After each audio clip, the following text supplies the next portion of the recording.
Hello friends, आज हम matrix chapter आव्यूह का सेकंड पार्ट देख रहे हैं। फर्स्ट पार्ट में हमने सिर्फ इसके इंट्रोडक्शन के बारे में देखा था। अब हम इसके बारे में कुछ आगे इन्फॉर्मेशन लेते हैं। सबसे पहले हम आव्यूह की परिभाषा देखते हैं। तो आव्यूह सबसे पहले हम देखेंगे किसे कहते हैं। तो समान राशियों या संख्याओं के व्यवस्थित क्रम को आव्यूह कहते हैं। मतलब जैसे इसे हम एक आयताकार व्यवस्था कहते हैं, रेक्टेंगुलर एरी कहते हैं। जिस प्रकार हम इस प्रकार से एक रेक्टेंगुलर एरी बनाएंगे, एक व्यवस्था बनाएंगे।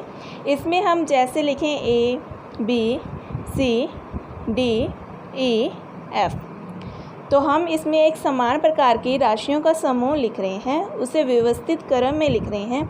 तो ये होगा हमारा आव्यूह। उसके बाद में हम इसका क्रम देखेंगे और उससे पहले हम देखते हैं कि आव्यूह को प्रदर्शित किस प्रकार से किया जाता है।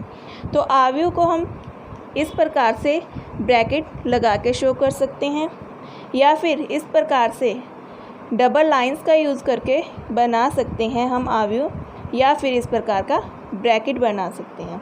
मोस्टली हम इस प्रकार से यूज़ करते हैं लेकिन मोस्टली इसी से ही शो किया जाता है। अब इसमें ध्यान रखना कि अगर इस प्रकार से शो करेंगे तो ये जो दोनों लाइनों का गैप है, इस गैप को हम बहुत कम रखते हैं।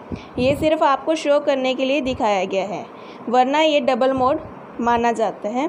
उसके बाद में किसी भी आव्यूह को कैपिटल लेटर्स में लिखा जाता है, जैसे ए बी सी, इस प्रकार से। जो इसके अंदर ये लिखे जाती हैं समान राशियाँ, इन्हें इसके एलिमेंट्स मतलब अवयव कहा जाता है। उसके बाद में हम इसके क्रम के बारे में देखेंगे। तो अब हम देखते हैं आव्यूह का क्रम।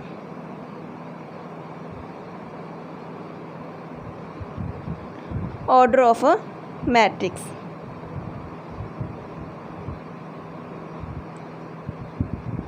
इस क्रम में हम अब देखेंगे कि किस प्रकार से आव्यूह का क्रम बताया जाता है। जैसे हमारे पास एक ये आव्यूह है, तो इस आव्यूह के क्रम को बताने के लिए हम देखेंगे कि इसमें पंक्तियों की संख्या कितनी है और स्तंभों की संख्या कितनी है। सबसे पहले हम इसमें देखते हैं इस प्रकार से जो ये एलिमेंट्स लिखे जाते हैं, तो इस प्रकार की व्यवस्था को हम बोलते हैं पंक्ति, मतलब इसे इंग्लिश में बोला जाता है रो। और जो इस प्रकार की ये व्यवस्था है, इसे बोला जाता है स्तंभ, इंग्लिश में बोलते हैं हम इसे कॉलम। तो ये हमारी प्रथम पंक्ति है, तो इसे R1 से शो करते हैं, और ये हमारी सेकंड पंक्ति है, तो इसे R2 से शो करते हैं।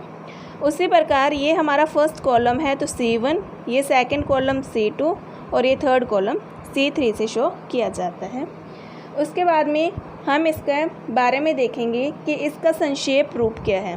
संक्षेप रूप देखने से पहले हम इसका व्यापक रूप देखेंगे।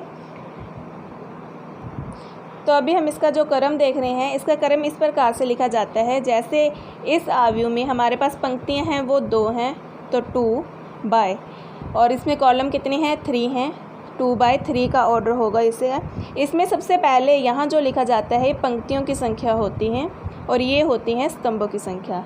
इसका क्रम हम उल्ट नहीं सकते, सिर्फ ऐसे ही लिख सकते हैं कि इसमें 2 पंक्तियां हैं और 3 स्तंभ हैं। यदि हम इसे चेंज कर देते हैं कि 2 और 3 को आपस में बदल दिया जाए, तो ये किस प्रकार से होगा। तो ये इस प्रकार से होगा, जैसे अपने यहाँ पे माने कि यहाँ हम 3 लिख रहे हैं और यहाँ हम 2 लिख रहे हैं, मतलब हम इसकी पंक्तियाँ 3 कर रहे हैं। जैसे यहाँ A B C D E F, तो यहाँ हमारे पास पंक्तियाँ तो 3 हो गई, लेकिन स्तंभ 2 हो गए, मतलब ये और ये अलग अलग है। तो ये क्रम और ये क्रम अलग अलग है। तो आज के लिए इतना ही। अब हम नेक्स्ट वीडियो में देखेंगे आव्यूह का व्यापक रूप, उसका संक्षेप रूप। Thank you watching for this.